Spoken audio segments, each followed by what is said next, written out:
Welcome back and thanks for staying with ANN7 Prime. My name is Cindy Mabi.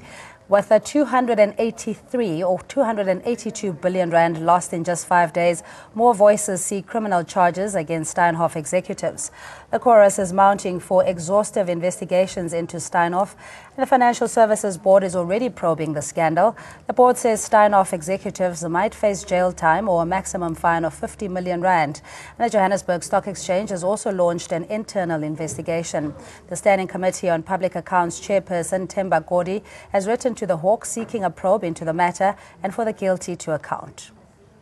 I have just signed off a letter to General Matagata of the Hawks to indicate that the Scopa would want them to investigate these matters.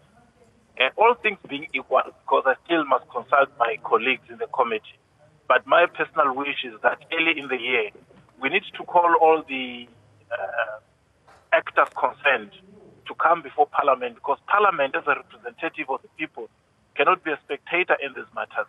Where the laws that we pass as Parliament are being breached, where the morality of our country that impacts on our people is breached, where public funds are messed up, Parliament cannot be a spectator.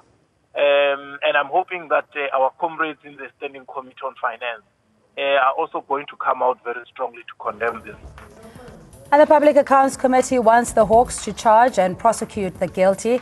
Another Parliamentary Committee on Public Enterprises wants law enforcement agencies to be involved. And Labour Union Federation FEDUSA wants the entire Steinhoff board investigated and calls for the JSE to take more decisive action. COSATU seeks all implicated parties to be held accountable, prosecuted and sent to prison. And gunning for Steinhoff chair and interim CEO Christo Visi, COSATU says that this scandal unfolded right under his watch. And the South African Communist Party says the scam is a fallout of cowboy capitalism of Christo Visi, Marcus Jooste and his cohorts. They call it tax dodging and massive and cleverly engineered capital outflows from South Africa. The NC has hit out at private sector corruption and says the party will discuss this matter at the national conference. The groups like the Progressive Professionals Forum and Black First and Land First want criminal charges against former Steinhoff CEO Marcus Jooste and other executives to be implemented. When we arrive in Nasrec, we will also spend more time discussing issues of corruption. Corruption, which is a cancer that affects all facets of our lives, both in public, but also the corruption that is happening in the private sector. Private sector corruption is treated very differently, Comrade Zizi. In as much as we want to commend the good work that has been done by the Competitions Commission, we are also going to be looking very closely on the behavior of the big corporation, whether it's Steinhoff, whether it's KPMG, and all these big other institutions. Because if we don't do that, remember how the financial institutions and the world economy was collapsed. The previous year? Yes. Well, he jumped the boat. He could have seen it coming. You know, there's something, I mean, in a normal African language, we say that where there is smoke, there is fire. We firstly saw this with, I don't know if you remember Abil. Abil was a holding company for African Bank. The CEO of Abil resigned before, when there were problems, there were credit problems, that whereby they were recklessly lending people, which ended up putting African Bank being delisted at the stock exchange as well. Their book was looking so good throughout the days, and even though there were cases against them, these cases actually started around August, but then it came out and it disappeared again, whereby it was coming out of a magazine in Germany. But then the problem is for a fact that you have been rigging your financials, you have been rigging your processes, you've misled everyone, and then now you coming out, hey, I've did this and that, and there's money involved, people have lost money. So it's quite a serious case. Steinhoff, whose offices are based in Stellenbosch, have been not charged yet. That's what we did today. There's an allegation that a huge amount of money, in fact it's now currently standing at plus minus 64 billion rand, has been lost through what it is called inaccurate accounting procedures and activities. Today what we're doing is we're laying criminal charges against the CEO of Steinhoff and the rest of the board. And joining us live in studio, Andile Mqitama, Black First, Land First President, Advocate Craig Philander from the Progressive Professionals Forum as the head of legal via Skype, Themba Godi, Parliament Standing Committee on Public Accounts Chairperson. Good evening to you, and we'll start with you, Mr. Godi, just on the prospect of success of having any criminal conviction against a conglomerate like Steinhoff. I don't know if we even have a precedence in the sense that this has happened before.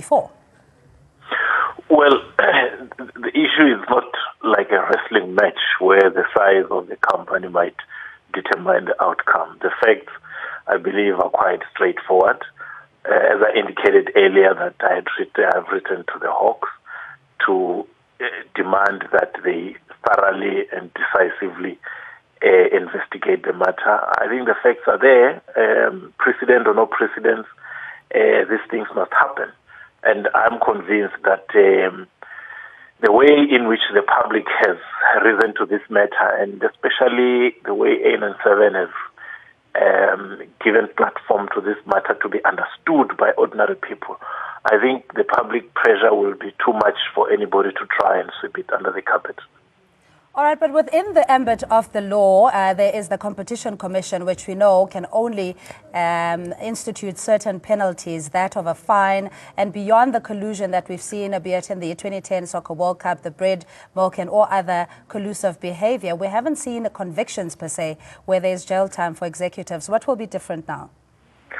Well, no, that's very true. That's why my focus is on the Hawks and not these other bodies, because whether you're talking IRBA or N or JSE, it will merely be a slap in the wrist, which is what we have seen all along. That's why my emphasis and focus is on the Hawks to ensure that criminal conduct is investigated, charges are laid, people are brought to court, and they're sentenced to serve. Not in IRBA or FSB where you have an option of a fine, and you find that the money that they are being fined will be much lesser than the losses that have been suffered. So it actually does not serve as a deterrent. Please stay on the line, Mr. Godi. We also have Andile Mqitama, President of Black First, Land First movement in studio. Just your reaction on how the story unfolded, albeit that there had been warning from the Viceroy report and the German press bringing to light that there were untoward behavior within the finances and dealings of Steinhoff. Firstly, I think it's important to say Black First, Land First has been vindicated. We have been saying in South Africa the biggest corrupt entities is white monopoly capital. We have also said the capturers of the state is white monopoly capital that continues to loot. You know, we're talking in excess of now about 17 billion rand, which has been lost as a result of a deal to take state money, give it to white capital to do as it wishes with it. In our view, the biggest corruption of 2017 is the Steinhoff corruption. And the biggest moral decay is how the white-owned media has disappeared this big corruption. We're talking about 12 to 17 billion rand of state money, which has been parceled out to corrupt white monopoly capital. It is not a surprise at all. Steinhoff has been investigated since about 2015. Last financial year, Deloitte gave them a clean audit. So there is a systematic corruption by white monopoly capital, and it has been able to buy off the so-called fighters against corruption. You know, like the silence of the DA, the silence of the economic freedom fighters, the silence of OUTA, the silence of Corruption Watch, all these entities that every day attack us about this corruption, but because it's white corruption today, there's total silence. I think we must emphasize, yesterday, if you looked at all the major titles, newspapers, not single one of them had in its front page corruption, Marcus Juste steals billions or destroys billions. No. But if it was a black person or it was the Guptas, every single second since this story broke out will be in the news. Our people don't know, for instance, that we're talking about state resources, pension funds, which has been given to white capital. Let us also say it is the friends of Pravin Gordhan, The money that went into Steinhoff is money given to a friend of Pravin Gordhan, Jayanda Naidu. And at the time when Pravin was the minister and his friend Mcebisi Jonas, they gave 10 billion of pension money to so-called empowerment to their friend, and he put that money into Steinhoff, again, a white monopoly capital. All right, Mr. Godi, just in your view, in that there is hypocrisy in the way corruption is treated, investigated, and even to the point of prosecution, that in this case, how far wide need the investigation be, especially where the executive authorities, be it finance ministers, may have played a part in facilitating this particular transaction? Well, no doubt. I mean, we have been sold an illusion all along about impartiality, when actually the enemies of the African people have been very, very ideological in every step of the way that they've dealt with us. So, yes, our call as COPA and the process that should unfold is that investigation must be thorough, and from the PIC side, there must be accountability. You will recall that recently when the Minister of Finance called on the PIC to be transparent about where it has invested, there was widespread condemnation about why is it interfering with the PIC. It is because they want to loot it and all that kind of stuff. But I believe that in this particular instance, they cannot escape that close scrutiny in terms of how they did it, when they did it, how they did it, who knew, who okayed it, who was supposed to have, okayed it or not, whether at an administrative level or at a political level. It doesn't matter. There are no holy cows because none are holy. So from where we're standing, corruption is corruption, whether it is committed by rich people or poor people, by Africans or by the beneficiaries of apartheid. It must be dealt in the same way because it affects negatively the interests of the majority of our people. All right, stay on the line, please, Mr. Godi. We also joined on the via Skype by Advocate Craig Philander, Progressive Professional Forum Head of Legal. I believe is on the phone line. Good evening to you, Mr. Philander, and thanks so much for your time. Just an executive summary in terms of the charges that you've laid in your court, or rather the police docket that you've laid against Steinhoff. Yes. Good evening, Cindy. Good evening to the viewers as well. Well, you've asked me just to give an executive summary on the matter. Well, firstly, I just want to say that our approach was in this matter, firstly, was that we wanted to act on a matter that it just seemed that everybody was being stunned. So South Africa being stunned, and reality was unfolding in front of us, where we had a large amount of money, and here we're talking in the region of about 63 billion, that was just wiped out of pension funds and out of people that invested on the Johannesburg Stock Exchange. So we took the approach as the Progressive Professional Forum that we will have to do something about this. Whilst everybody is watching and waiting for some form of investigation, we felt that the need really arose to actually start and then taking action. So what we felt was we needed to lay a charge of fraud. That's the first thing we needed to do. Secondly, we found that the activities that was going on was corrupt, and I think there is an act that deals with that. And then thirdly, we felt that matters of money laundering, defeating the ends of justice, as well as theft. So we went with a broad approach, and really what we wanted to do was to force the institutions to actually act, the ones that actually has suffered a severe loss in this instance.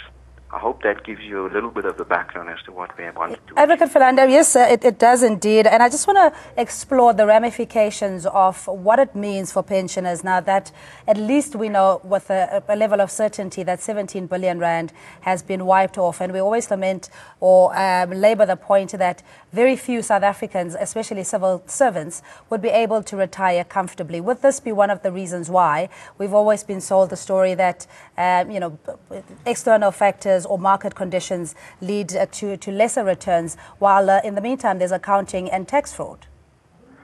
Well, Cindy, your question is very complex, and I don't want to make it sound like it's an easy answer. To the general public out there, the answer is obviously yes. There is no guarantee on a return.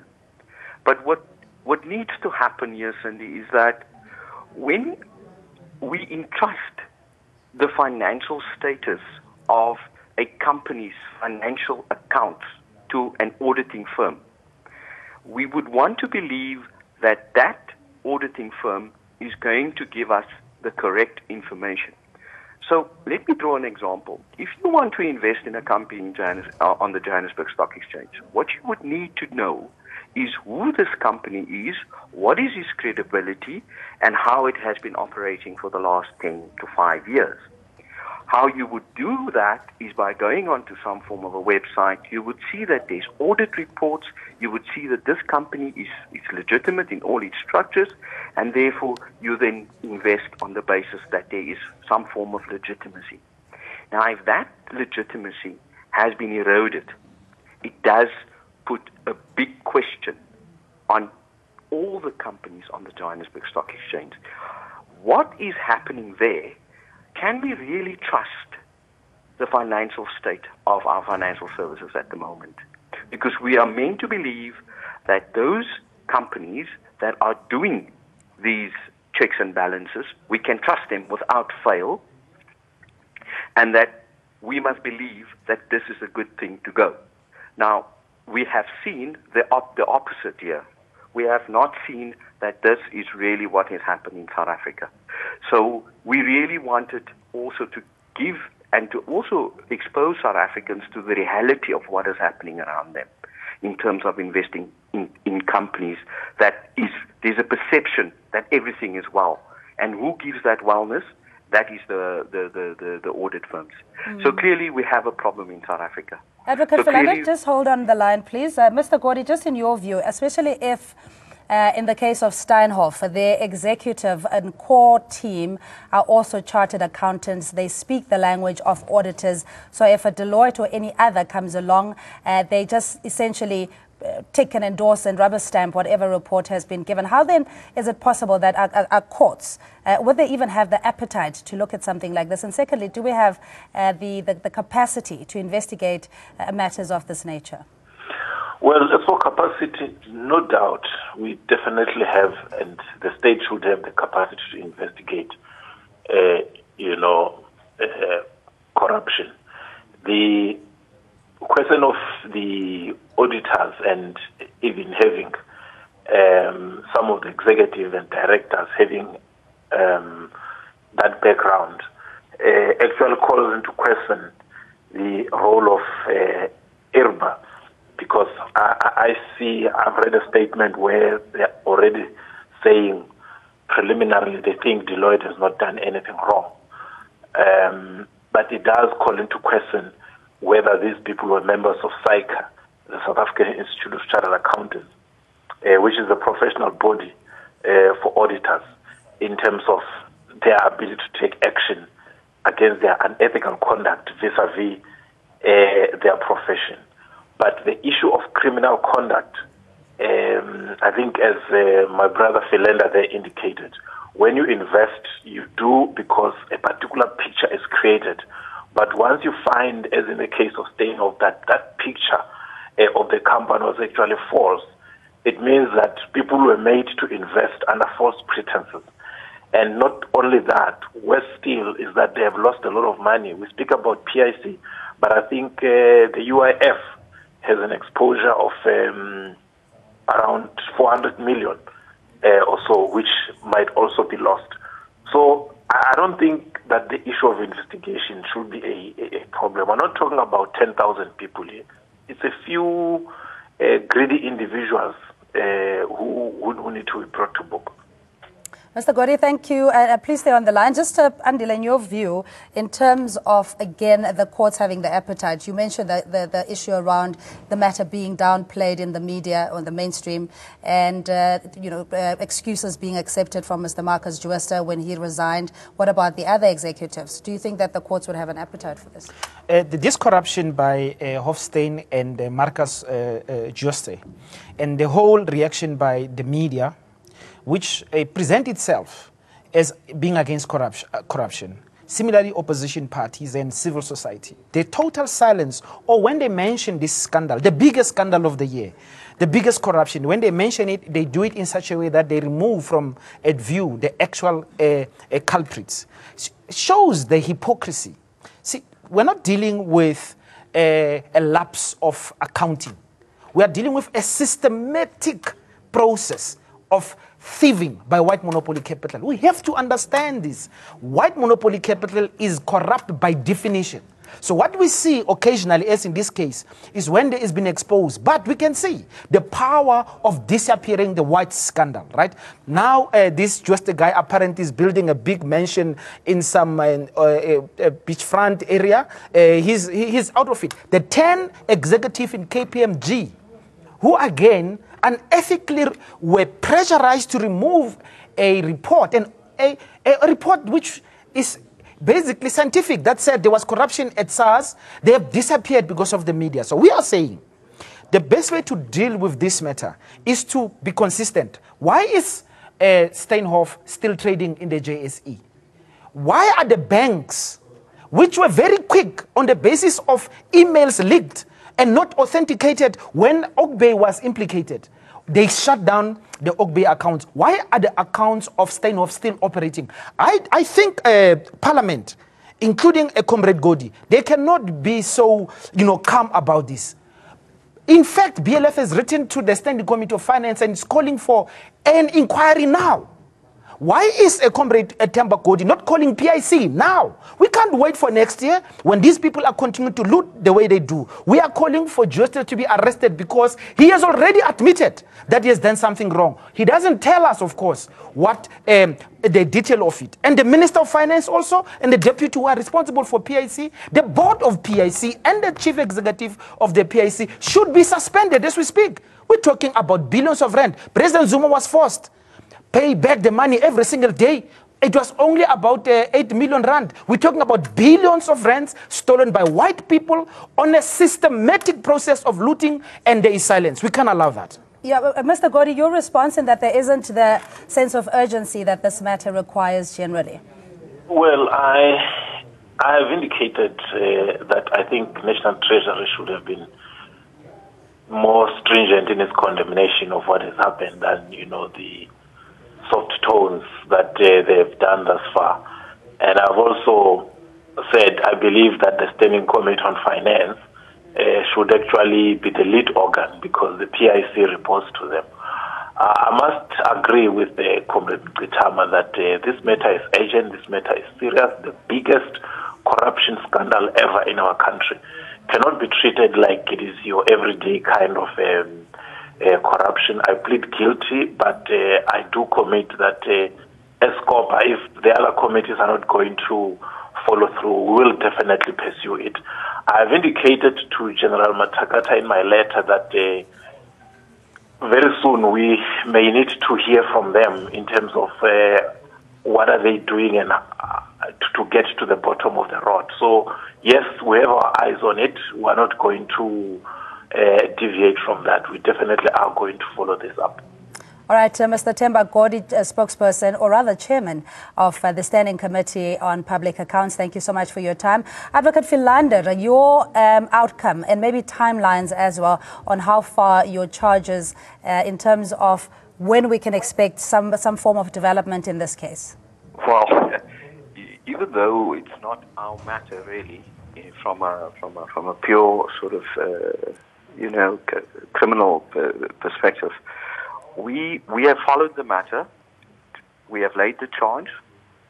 We have now taken the matter to the DSI, which is the Directorate of Special Investigations, which is also known as the Hawks. So the file is now with the Hawks.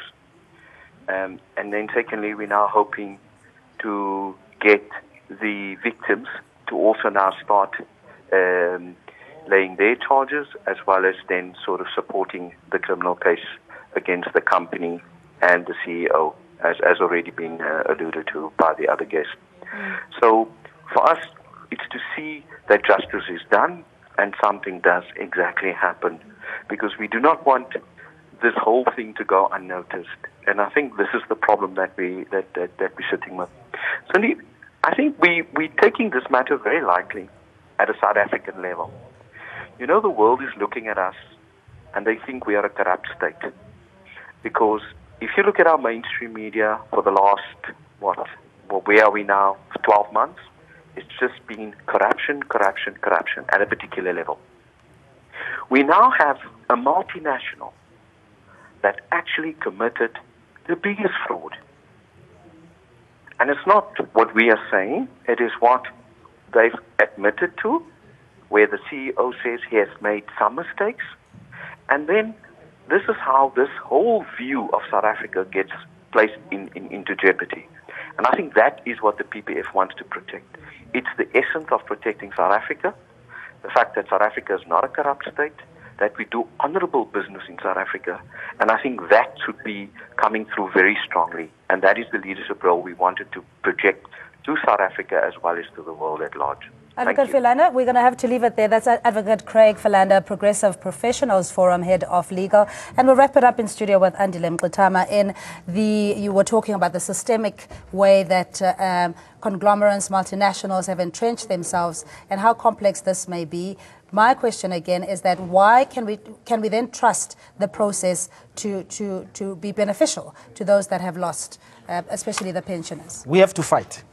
We are not going to allow white monopoly capital, the media, and increasingly, unfortunately, the judiciary.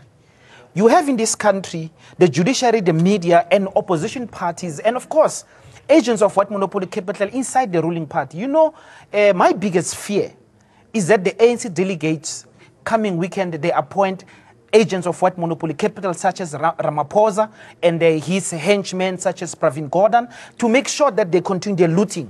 They use great, beautiful English to cover up the rot, the deep rot. And they have been saying to us, they are protecting the treasury against the Guptas, against Zuma, against corruption. When in fact, they make sure that them and white monopoly capital are continuing to loot, protected by audit firms. We know Deloitte and Touche should have known.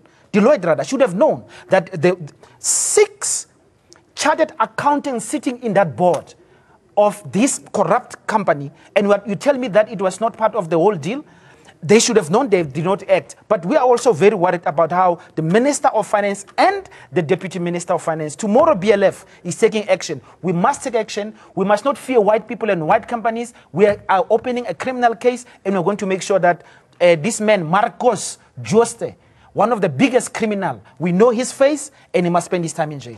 All right, we're going to leave it there. Andile Mqitama, President of Black First, Land First, joining us in studio, reacting to the Steinhoff. The latest chorus now of calls for punishment for those that are found guilty or implicated. We're going to leave it there and take a quick break. Up next, ANC Decides with Mfundo Mabalan.